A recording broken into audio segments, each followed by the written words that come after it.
Hello friends, Heidi here from Rain Country. God is good all the time. Well, I'm here today just to talk about, I just want to share some thoughts with you about how we approach others, how we talk to others whenever we're trying to present an idea of something that is very important to us. Because we're all going to have different things that are very, very important to us, and we really want to share this information with others. Some of it is because we're excited about things that have happened in our lives and the direction we're headed. Sometimes it's because we learned something new and we assume everybody wants to know when not everybody does. And sometimes it's because we simply truly love and care about people and we would like to see them get on the same path. Now, some of these most common things are going to be things like talking about preparedness and self-sufficiency, or if we are on a spiritual walk and we're growing in our faith and we want to see others find the same joy and growth that we have, we want to share those things with others. But the way that we approach these things and the way that we deal with the negative comments, it's really important to kind of reassess things, because we can all get our feelings can be right up here, and rather than kind of looking at things and approaching things from a more loving standpoint, making sure that the people that you're talking to understand you're sharing this with them because either you just want to share your joy with them, or because you care enough about them that you would like them to understand the benefits. Like preparedness is a big one, because you get a lot of people that are just naysayers and think that you're just all about doom and gloom and you're trying to scare people, or that you're living in fear, and they just don't really understand. Now, a lot of times those who approach that particular topic and they're real pushy about it, a lot of times it's because they just suddenly woke up to the need to be that way. Though a lot of us have very similar stories to how we got into preparedness and trying to be more self-sufficient and into homesteading. We're all going to have our unique stories too. And there was something along the way, if we weren't already born and raised into that mentality, there was something along the way that woke us up and made us realize, wow, I need to do this. And then the same thing happens with our faith. So I will be talking just a little bit about biblical stuff, just because I'm trying to get everybody to understand why I'm sharing this and the importance of understanding how to communicate with people. So and I learned the hard way too. I approach things like, especially when it came to the preparedness thing and what's happening out in the world politically and conspiracy theories. And I lost a lot of friends and even family that deleted me as a friend on Facebook because my approach was wrong. And so I had to really just kind of step back. I had to learn to humble myself and reassess the way I approach things. And this also went with spiritual things, because when I started learning certain things a number of years ago, like for instance about the holidays, Christmas and Easter, and their true roots, and which were not what we were always taught, and I was some ways not fully surprised, but also rather shocked. And you assume everybody wants to know, so you start telling everybody, but a lot of people don't want to know. They don't want to hear it, or they've heard it enough and they've made their decision that they're going to do what they're going to do. And so it's not up to us to keep hounding people about that. And it's really not our place anyway. If someone says something, you say, well, yeah, we don't celebrate Christmas or Easter. And, oh, why is that? Then you lovingly share with them, not try to scare them into it, not try to come across like you're haughty and better than them because you've made this choice, because you're not. You're not better than them. You've just learned something and you made a choice because of that. And it might be something that's going to take certain people, it doesn't matter what the topic is, preparedness or your beliefs as far as your faith goes and the choices you've made. Some people, it's going to take them a while to really wrap their head around these things. And we can't hammer this into people because they're just going to turn it off. I'm going to first cover a few pointers of the things that you absolutely should avoid when you're trying to communicate with others. It doesn't matter if it's family, friends, if it's on social media, if it's through YouTube videos, it doesn't matter. One of the first things, and this is something that turns me off every time, I get people that still come into YouTube, and I know a lot of people mean well and they don't think about how it sounds, but whenever somebody tells me, you should do this, that, and the other thing, you should write a book, you should look this up, you should blah, blah, blah, immediately I just want to say, no, forget it. You're telling me what to do. And I'm kind of a little more independent than that. So that independence in me just wants to say, no, I'm not going to do it just because you told me I should. Now, if people recommend it in a kind way, it's like, hey, guess what? I was reading this and you might really like it, or you might find this interesting. I mean, that's a totally different approach. They're not telling me what I should do. They're just sharing with me their own experience. And then I might be interested enough to look into it. But anything that's going to challenge a person's intelligence or belief system and make them feel like they're not as smart as you, they're not as faithful as you, they're not as good of a believer as you, or whatever it is, or just not as good of a person as you. None of that. Anything that comes across like that is going to turn people off just like that. They're not going to want to have anything more to do with you. And again, it doesn't matter the topics, because a lot of times for this preparedness thing, people, you should do this and you should put food up and I do this and I do that and I'm in a much better position than you. It's just that, and maybe you are in a much better place than they are because of your preparedness. But when you come across that way or say such things, they're not going to want to hear it. And I don't blame them, because I'm the same way. Also, I say, for the most part, in most cases, avoid scare tactics. An absolute number one huge one. No public shaming of anyone. That means in comments on YouTube, below a video that you may not agree with. If you're coming in and publicly shaming me because you don't agree with my stance, I'm either going to put you in your place or you're gone. You're out of here. If I see you doing that, if I see people in the comment section, I don't always see it. But if I do see people coming in and doing the same thing to anyone else, whether I agree with the initial commenter's stance or not, it doesn't matter if they're an atheist, an agnostic, a Buddhist, a Christian, a Hebrew roots, a Torah observant, it doesn't matter. If I see someone coming in and public shaming that person, they're gone. Their comments will disappear. I usually give people a couple of chances. If they come back and continue to be jerks, they're hidden from the channel, so nobody has to read their rude comments. So I don't put up with that. So I will stand up for others. If they're being polite, there's no reason for them to be attacked. Now, if they're public shaming someone else, that's different. Then yes, they need to be called out on that, but not on their own personal belief system. That's just wrong. Shaming people is never the way to get your point across. And again, that applies to anything about preparedness. If you're going in there and telling people, well, you're an idiot because you didn't prepare for this winter storm that just came up, that's not going to make them want to try to be better prepared. They're going to run from you. They don't want to hear anything you have to say. Now, let's talk about some things to do. So with preparedness in particular, when you're trying to get people on board and you're trying to get them to understand and see the importance of being prepared for hard times, whatever they may be, they need to see it from a more realistic, common point of view.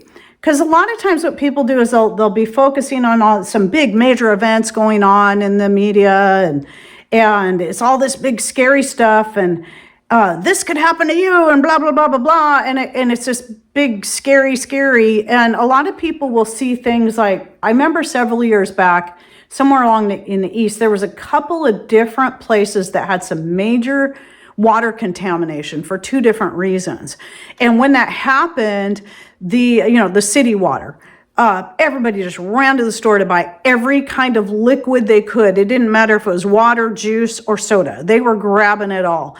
And within an hour to 2 hours, the shelves of every store were just wiped clean of any kind of water, because people knew they had no access to city water. And once those shelves were clean, what was anyone going to do? They can't use the water coming in at their tap. And if you tell people about that, yeah, well, this happened over in such and such. Well, that was a real life event and it might help. But because it happened way over there that one time, it's never going to happen here. That's usually people's approach. Though sometimes those kind of stories can be very helpful, a lot of times you're better off sharing your own situation. Like for me, even though we were already kind of getting into storing food, mostly just so I could have it on hand and I didn't have to run to the store, because I hated going to the store every time I needed something. That's why I first started with food storage, to be honest. But then the year that we had this major blizzard, which is rare in our area, it actually blocked off the highway from both sides, so that the trucks coming through to our one store town, bringing the bread, bringing the milk, bringing all this stuff could not get through for at least a week. Well, what some people don't understand is that your store only is going to have enough food on hand for your community for 3 days max. They don't have this massive storage that they store food. They depend on the trucks coming in every couple of days to bring in these supplies. But in the event of a major crisis, what happens is people flood the stores and wipe everything out within an hour or two. It's gone. And because they're going to stock up because they don't know how long it's going to be before those trucks can bring the bread and the milk and all the things that, the toilet paper, whatever it is. And we were fine until the roads opened up again. But that's the kind of thing I'm talking about. So that's a real life story. But because we were prepared, it was not a big deal. We were fine. But other people, they went without milk and whatever else it was they would normally buy in a store that everybody else had already wiped clean from the shelves. And you'll see this time and time again. And so those are the kind of stories that you need to share with people. They need to understand real life, but not even just the bad, scary stuff, but also the good things about having food storage, not having to go to the store every single day, or not having to go to the store every week. Or if company drops by, and you weren't expecting them, well, okay, let's go ahead. I was only going to make enough to serve 2 people. Now I'm going to make enough to serve 10. I can do that because I have these things in my food storage. Whatever it is. I mean, there's so many positive things about food storage, and let alone the fact that you're putting up tomorrow's groceries at today's prices when we see, the prices of things that keep going up. And being able to buy in bulk, you can usually save money. Not always, but usually, the positive things. If you focus on the positive things and let people see, this is the way people used to be. They'd grow gardens, they'd put stuff up from their garden, it'd last them through the whole year. From a positive standpoint, and people can see the results, that might make them reconsider. I mean, like I said, for me, it was more like, gosh, why don't I buy more of this stuff when it's on sale so that when I want to go make this, I've got plenty of it on hand. I don't have to run to the store because I just on a whim decided I wanted to make this for dinner instead of that. And well, I've got it and I bought it on sale. So I save money. And then next time it goes on sale, I go buy a whole bunch more. And on any of these issues, whether it be, spiritual issues or preparedness issues or even other things, maybe it's just being healthier, and eating healthier and finding ways to avoid certain things trying to be forced on us or medications or whatever it is. It's the same thing applies with that. One thing to understand, and I am going to use scripture for this because I see it as applying all the way around. And this is one of the scriptures that people take out of context when it comes to the Sabbath and think that they can't ever enjoy themselves at all on the Sabbath, is because they don't read the full chapter of Isaiah 58. So they don't understand the context. Whether you're a believer or not, this is important to understand. The people in the beginning part of that were being addressed were doing things like keeping the Sabbath, and they were fasting and making a big show of all this stuff to make themselves appear like they were so much more holy than everyone, and then using that very thing to lord over other people and tell them what they should do. And that was what Isaiah was speaking against.